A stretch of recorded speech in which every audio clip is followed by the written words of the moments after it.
Hey, how's it going everybody? It's Ryan Saplin here, Fat Loss Strength Coach, coming to you today with a fat loss strength tip.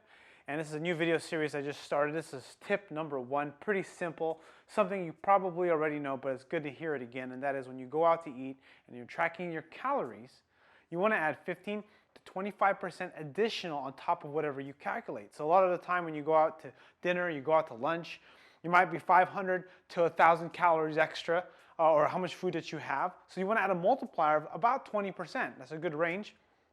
So a 500 calorie meal will really be 600 calories, and a 1,000 calorie meal will be 1,200 calories, something like that. And the reason why you do this is because a lot of the time when you go out to eat to restaurants, no matter how healthy or how good of a choice you make, there's always going to be a little bit of error, and you're going to want to add that little bit.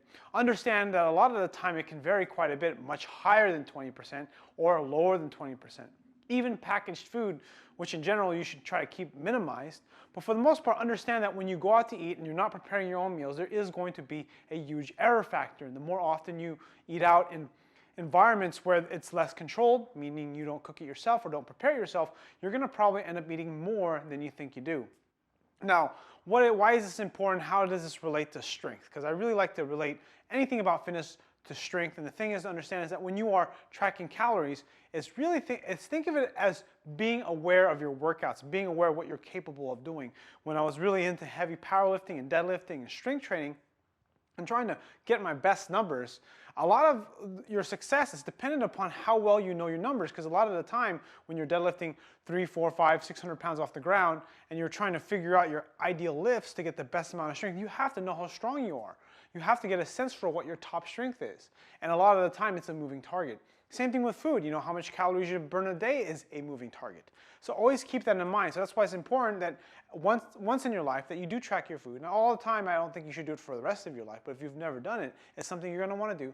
Same thing with strength training. You're going to want to be able to get a sense for how strong you're getting and getting a feel for all the things, because everything that we're trying to do when we're trying to lose body fat, build strength, build muscle, make our body better, is creating better self-awareness so that we can push ourselves to just barely outside our comfort zone.